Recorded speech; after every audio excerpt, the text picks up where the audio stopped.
അല്ല, ഇപ്പം നമ്മൾ ഇന്നത്തെ ഈസിയിൽ അത്തരം ചർച്ചകളൊന്നും അങ്ങനെ കാര്യമായിട്ട് വന്നിരുന്നില്ല.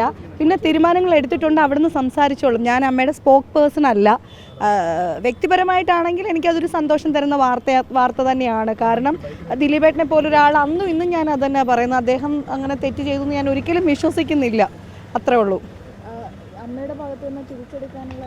അതായത് അത്തരം തീരുമാനങ്ങളൊക്കെ നമ്മൾ ജനറൽ ബോഡിയിലൊക്കെ ആയിരിക്കും ഉണ്ടാവുക. അതെല്ലാം ഒഫീഷ്യൽസ് തന്നെ പറയും. ഞാൻ സ്പോക്ക് പേഴ്സൺ അല്ല, അതുകൊണ്ട് എനിക്ക് സംസാരിക്കുന്നതിന് ബുദ്ധിമുട്ടുണ്ട്. അതുകൊണ്ടാണ് അവിടുന്ന് അറിയിച്ചോളും. ചെറുതായിട്ട് താങ്ക് യു. സന്തോഷമുണ്ട്, തീർച്ചയായിട്ടും സന്തോഷമുണ്ട്. അങ്ങനെയല്ല, ഈ വിധിയിൽ ഞാൻ സന്തോഷവതിയാണ്. അതെ, തീർച്ചയായിട്ടും.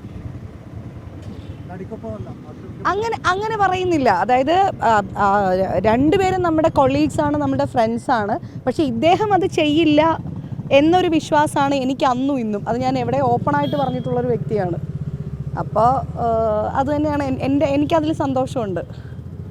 എന്ന് വെച്ചിട്ട് ഞാൻ നടിക്കൊപ്പം അല്ല എന്നല്ല അതിൻ്റെ അർത്ഥം. മനസ്സിലായില്ലേ? ഇപ്പം നമ്മൾ വിധിക്കുന്നത് പോലെ അല്ലല്ലോ, ഇത് കോടതി തീരുമാനിച്ചിട്ടുള്ളൊരു കാര്യമല്ലേ. അതിനെ നമ്മൾ റെസ്പെക്റ്റ് ചെയ്യണം. കോടതി വിധിയെ അംഗീകരിക്കുന്നു. നമ്മളെന്തായിരുന്നോ വിചാരിച്ചത് അത് തന്നെ വന്നതിൽ നമുക്ക് സന്തോഷമുണ്ട്.